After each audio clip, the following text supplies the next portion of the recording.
सभी को बहुत बहुत नमस्कार, सबका अभिनंदन है। आज सुबह से अखबारों में जो सुर्खियां आई हुई हैं वो हम सबको एक कहानी बयां करती है। और आज की जो कहानी अखबार सुना रहे हैं वो कहानी एक महाराज और उसके महल की है। एक ऐसा महाराज जो बेशर्म है, एक ऐसा महाराज जिसके केवल महल की रिनोवेशन की कहानी नहीं है, ये पूरे के पूरे उसके आइडियोलॉजी और उसके पार्टी के लोग, उसके पार्टी के सोच के रिनोवेशन की कहानी। ये वो महाराज है जो न जाने कहां से आवाज निकालते थे और कहते थे, मैं कुछ नहीं लूंगा, मैं घर नहीं लूंगा, मैं बंगला नहीं लूंगा, मैं गाड़ी नहीं लूंगा, मैं लाल बत्ती कार नहीं लूंगा, मैं सरकारी गाड़ी नहीं लूंगा, मैं सिक्योरिटी नहीं लूंगा।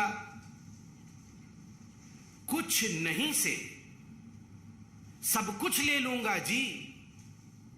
ये उस महाराज के रिनोवेशन की कहानी है। केवल महल का रिनोवेशन नहीं हुआ, महाराज के मानसिकता का रिनोवेशन, कि किस प्रकार से कुछ नहीं लूंगा जी से सब कुछ लूट लूंगा, कुछ नहीं छोड़ूंगा। ये जो परिवर्तन हुआ है, ये उस महाराज की कहानी आज हम बयां करने वाले हैं। याद करिए, दुबले पतले से वो महाराज, डबल एक्सेल का शर्ट और उसके ऊपर ये कलम, जिस कलम में केवल एक बार ही रिफिल भरा गया था। जब 2013 में महाराज ने ये दस्तावेज साइन किए थे, एफिडेविट दिया था, ये महाराज का दस्तावेज एफिडेविट है, एक ही बार इस कलम में रिफिल भरा गया है। आज तक उस कलम में रिफिल नहीं है, वो कलम केवल कपड़े में लगा रहता है, क्योंकि हस्ताक्षर तो मंत्री करते हैं। भ्रष्टाचार का काम करने का काम तो मंत्री करते हैं। महाराज ने एक ही बार हस्ताक्षर किया था और उसमें क्या लिखा था? उसमें लिखा था, मैं शपथ लेता हूं, मैं लाल बत्ती की गाड़ी नहीं लूंगा, मैं शपथ लेता हूं, मैं अपने लिए अनावश्यक सुरक्षा नहीं लूंगा। सुरक्षा बल नेताओं की सुरक्षा के लिए नहीं है, बल्कि आम आदमी की सुरक्षा के लिए होनी चाहिए। नेता को आम आदमी से ज्यादा सुरक्षा नहीं होनी चाहिए। मैं शपथ लेता हूं, मैं बड़ा बंगला नहीं लूंगा, आम आदमी की तरह सामान्य घर में रहूंगा। और बहुत सारी शपथ ली है, एक ही बार कलम का इस्तेमाल करके हस्ताक्षर किया था। महाराज ने शपथ किया था कि मैं शपथ करता हूं, मैं घर नहीं लूंगा। आपको मैं वीडियो भी दिखाऊंगा जिसमें महाराज अरविंद केजरीवाल कह रहे हैं, मैं क्यों घर लूंगा जी, मेरे तो अभी जिस घर में रहता हूं उसमें तो 4-5 कमरे हैं, मैं 4-5 कमरे में ही रहूंगा और सरकार में भी आऊंगा तो 4-5 कमरे से ज्यादा कमरे नहीं लूंगा। और मैं सरकार से भी निवेदन करता हूं कि एक छोटा सा घर मुझे दिया जाए, मुझे कोई बंगला नहीं दिया जाए, मुझे कोई गाड़ी नहीं दी जाए, और ये जो सरकार ने मुझे आवंटित किया है घर, इस घर को सरकार वापस ले ले। इस प्रकार की बातें करते थे। और आज मैं उस महाराज की हवस जो ऐसो आराम के लिए है, ऐसो आराम के लिए जो इस महाराज की हवस है, उसके हवस की कहानी सुनाऊंगा कि पैसे और ऐशो आराम के लिए किस प्रकार का इसका हवस है। मीडिया ने बताया है कि 45 करोड़ रुपए खर्च करके अरविंद केजरीवाल जी की जो सरकारी बंगला है उसका रिनोवेशन किया गया है। 45 crore rupees have been spent for the renovation of the bungalow of mister Arvind Kejriwal. इस 45 करोड़ रुपए को अगर हम देखें कि किस प्रकार से खर्च किया गया है, जो सिविल लाइन में उनका सरकारी बंगलो है, फ्लैग स्टाफ रोड में, आपको जान के आश्चर्य होगा। इसमें पर्दे की एक कहानी है, इसमें टाइल्स की एक कहानी है, इसमें मेटल फिटिंग्स की एक कहानी है, इसमें किचन की अपनी एक कहानी है। और ये सारे पर्दे, फिटिंग्स, इलेक्ट्रिकल लाइटिंग्स, टाइल्स, ये चिल्ला चिल्ला कर कह रहे हैं कि we are of the most superior quality, हम सबसे सुपीरियर क्वालिटी के हैं। और आज मैं आपके सामने वो दस्तावेज, तमाम दस्तावेज दिखा रहा हूं, जो दस्तावेज महाराज अरविंद केजरीवाल जी के घर की रिनोवेशन की कहानी को बयां करते हैं। आप ध्यान से इन दस्तावेजों को देखें। इन दस्तावेजों में एक एक पर्दे के रकम को, एक एक गैजेट के रकम को बयां किया गया है। एक एक टाइल्स कहां से किस देश से मंगाई गई, उसकी कहानी इस दस्तावेज में मौजूद है। और मैं दस्तावेज के कुछ अंश, दस्तावेज तो बड़े हैं, कुछ अंश आपको दिखाऊंगा। आप देखिए इसमें क्या लिखा हुआ है। Superior quality tiles, superior quality ornamental work, superior quality flooring, सब कुछ सुपीरियर क्वालिटी। इंफीरियर नहीं होना चाहिए जी। ये इंफीरियर क्वालिटी तो आम आदमी की कहानी है। मैं तो महाराज हूं, सब कुछ सुपीरियर होना चाहिए। किचन के रिनोवेशन के लिए किस प्रकार करोड़ों के खर्च हो रहे हैं वह भी इसमें बयां किया गया है कि केवल किचन के लिए कितने करोड़ों के खर्च है। अब मैं आपके सामने एक एक करके कहानी बयां करूंगा। पर्दे की कहानी। पर्दे में रहने दो, पर्दा ना उठाओ। पर्दे में रहने दो, पर्दा ना उठाओ। पर्दा जो उठ गया तो भेद खुल जाएगा। मगर मैं धन्यवाद देता हूं मीडिया का, पर्दा आखिरकार उठ ही गया। और एक एक पर्दा ये 8 लाख रुपए की 23 पर्दे, 23 पर्दों का ऑर्डर दिया गया। 8 पर्दे लगा दिए गए, 15 पर्दे बाकी है। मुझे तो ये प्रेस कॉन्फ्रेंस करते हुए भी बड़ा अजीब लग रहा है कि पर्दों के ऊपर प्रेस कॉन्फ्रेंस हो रहा है। अगर पर्दे भी तो कोई साधारण पर्दे नहीं है, महाराज के पर्दे। पहला पर्दा, उसका रकम लिखिए आप, 5,05,087 रुपीज, ये पहला पर्दा। दूसरा पर्दा 6,22,340 रुपया का है। तीसरा पर्दा 5,59,162 रुपीज। चौथा पर्दा, और ये सबसे महंगा पर्दा है, 7,94,062 रुपए का। 7,94,000, गलती से मैंने 62 बोल दिया, 71, मतलब कुल मिलाकर के ये एक पर्दा लगभग 8 लाख रुपए का है, सबसे महंगा पर्दा। पांचवा पर्दा 3,57,291 रुपीज। छठा पर्दा 5,84,594 रुपीज। सातवां पर्दा 6,09,13 रुपया का। और आठवां पर्दा जो सस्ता है 3,92,247। ये सबसे सस्ता पर्दा इसमें है, ये पांचवा पर्दा है जो 3,57,291 का, ये सबसे सस्ता है। बाकी तो सब बहुत ही महंगे हैं। 8 लाख के पर्दे। महाराज की कहानी सोच के देखिए, अरविंद केजरीवाल जी की 8 लाख रुपए के पर्दे लगा रहे हैं। ये तो पर्दे की कहानी है। ये वही अरविंद केजरीवाल है जो गले में मफलर लगा के आते थे, पुरानी कार में आते थे। और इनके सारे मंत्री, याद करिए, जब शपथ ग्रहण समारोह रामलीला मैदान में हुआ था तो सारे ऑटो में लटक के आए थे। एक ऑटो में 7 लोग लटक के आए थे, 2 आगे लटके हुए थे, 2 पीछे, और 1-2 पीछे अंदर बैठे हुए थे। वो बैठा कोई शायद नहीं हुआ था क्योंकि कैमरा नहीं दिखता, इसलिए सभी लटके हुए थे। सभी लटक के आए थे और कह रहे थे जी हमारे पास तो गाड़ी नहीं है जी, हम तो बहुत ही सिंपल हैं, हम तो गाड़ी नहीं लेंगे जी, हम तो ऐसे ही लटक लटक के ऑटो में चलेंगे। और आज 8 लाख के पर्दे लटकाए हुए। पता नहीं वो वैगनर गाड़ी कहाँ है अरविंद केजरीवाल जी की, आप लोग ढूंढिए, कभी देखिए उसको। एंटीक पीस बना के उसी घर के अंदर सजाया होगा कहीं, डेकोरेटिव आइटम बना के, उसमें भी 1-2 करोड़ खर्चा किया होगा जरूर। ये पर्दे की कहानी। अब मार्बल की कहानी। मार्बल की कहानी है ऐसी है कि मार्बल हमारे देश में वो मिलता नहीं है, वियतनाम से मंगाया गया क्योंकि देश के मार्बल से पसंद नहीं थे अरविंद जी। स्पेशल ऑर्डर देके मंगाया गया क्योंकि ये ऑर्डर हिंदुस्तान में नहीं पूरी हो सकती थी, तो वियतनाम से मंगाया गया है। और कुल 1,15,00,000 से अधिक के मार्बल अभी तक लगे हैं। 1,15,00,000 से अधिक के मार्बल अभी तक लगे हैं। आप सोच के देखिए, दिल्ली के सिविल लाइन स्थित 6 फ्लैगस्टाफ रोड में। बंधुगण, prefabricated artistic wood panel, केवल ये रंगाई लिपाई करके अगर दीवार बन जाए, जिसको हम लोग घरौंदा कहते हैं, इस घरोंदे में तो रह नहीं सकते थे अरविंद केजरीवाल। तो प्री फैब्रिकेटेड वुडन वॉल्स, ये साधारण दीवारें नहीं होनी चाहिए, वुडन वॉल्स प्री फैब्रिकेटेड, तो उस पर खर्च किया गया 4 करोड़ 37,37,000, लगभग 5 करोड़ रुपए आपने केवल दीवारों पे वुड लगाने के लिए खर्च कर दिया गया। क्या आलीशान बड़े बड़े राजे महाराजे, वो भी अब सर झुका करके खड़े होंगे, जय हो अरविंद केजरीवाल जी की, आप तो हम सबके पिताजी निकले। मतलब हमारे दीवार पर भी इस प्रकार का सामान नहीं लगा हुआ था जो आपने लगाया। महाराज अरविंद केजरीवाल चक्रवर्ती, मतलब ऐशो आराम में चक्रवर्ती सम्राट निकले।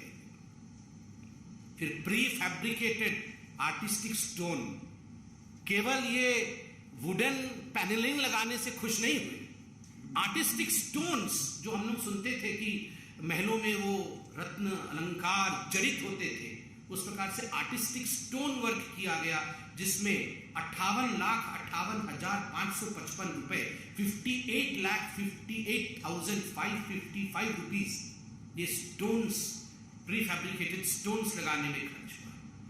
तो आप सोच के देखिए, 5-6 करोड़ की दीवारें अरविंद केजरीवाल जी ने बनाई है। और तो और decorative pillars, railings, metal decorative pieces पे लाखों खर्च किए गए।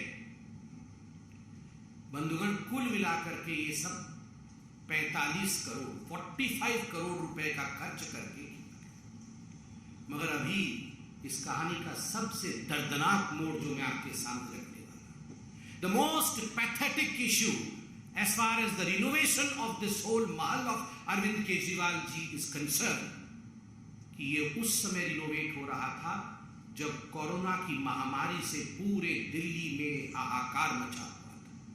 मैं डेट के साथ आपको पूरा पीस रखूंगा, आपके सामने पूरे आंकड़े रखूंगा।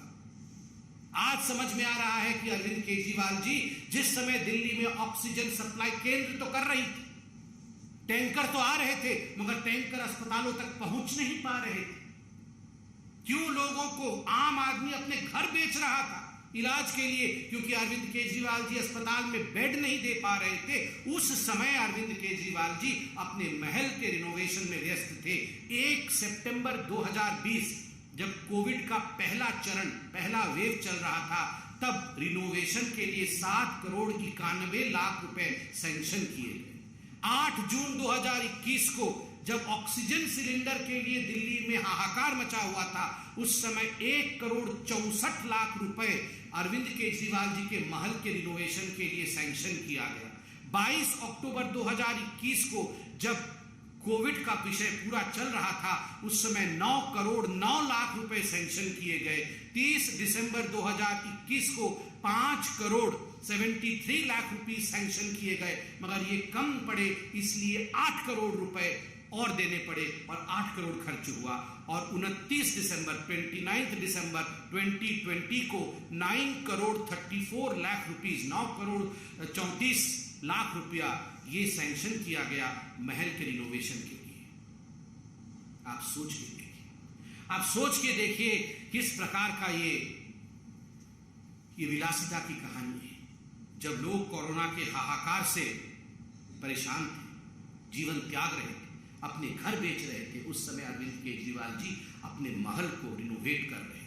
और बंधुगण, यहाँ पत्रकार बैठे हैं, मैं सभी पत्रकारों को हाथ जोड़ के आज धन्यवाद दूंगा। ये धन्यवाद बीजेपी की तरफ से। कुछ खबर हम भी रखते हैं, हमें भी खबरें आती है। केवल अरविंद केजरीवाल जी को एसीबी, ईडी, आईबी ये सारे लोग फोन करते हैं, बताते हैं, हमें भी कुछ लोग फोन करते हैं। कल लोगों ने बताया हमें कि जब से ये दस्तावेज आए हैं, तब से अरविंद केजरीवाल जी ने सभी पत्रकारों को, जो प्रमुख टीवी चैनल, उनके संपादकों को फोन किया है, उन्हें कहा है कि आप ये न्यूज मत चलाइए। और 20 करोड़ से 50 करोड़ रुपया तक ऑफर किया गया है चैनलों को कि आप 20 करोड़ रुपया लीजिए, नहीं तो हम 50 भी देने को तैयार है। मगर मैं धन्यवाद देता, आज सभी अखबारों ने इसको प्रमुखता के साथ छापा। आज सभी चैनल इसे प्रमुखता के साथ रख रहे हैं। ये अपने आप में एक बहुत बड़ी बात है। ये दिखाता है कि किस प्रकार से हिंदुस्तान की मीडिया सच्चाई को आगे रखने में हम सब के लिए एक उत्कृष्ट काम करते हैं। और अब जरा सुनिए महाराज की जुबानी कहानी। छोटा सा आदमी हूं, छोटा सा, मेरी बहुत छोटी सी औकात है। आज मेरे घर में 4 या 5 कमरे हैं। मैं जहां भी जाऊंगा 4-5 कमरों से ज्यादा की मेरे को क्या जरूरत है भाई साहब? 4-5 कमरे ही चाहिए। हाथ पैर पसारने के लिए उतनी जगह चाहिए, और जगह की क्या जरूरत है? कल से मेरे कई चाहने वाले, मेरे दोस्त और मेरे हमारे जो पार्टी के सपोर्टर्स हैं, उन लोगों के मेरे पास फोन आए, उन लोगों के और जो जनता के भी फोन आए, उनके मैसेजेस आए और उन्हें लगा कि मुझे ऐसे घर में नहीं जाना चाहिए। सो मैं ये दोनों घर छोड़ रहा हूँ और मैं सरकार को बोलूँगा कि वो मेरे लिए कोई और इससे भी छोटे घर ढूंढने की कोशिश करे। तो वो कहते हैं ना सीजर्स वाइफ, तो वही वाली बात है, हमें तो उसके लिए तैयार रहना पड़ेगा। We have to be prepared for that scrutiny. कोई लाल बत्ती की गाड़ी नहीं होनी चाहिए उसके पास, कोई बड़ा बंगला नहीं होना चाहिए उसके पास, वो एक कमरे के फ्लैट में रहे आम आदमी की तरह, कोई सिक्योरिटी नहीं होनी चाहिए। आप सोचिए जरा कहां से आवाज निकालते थे।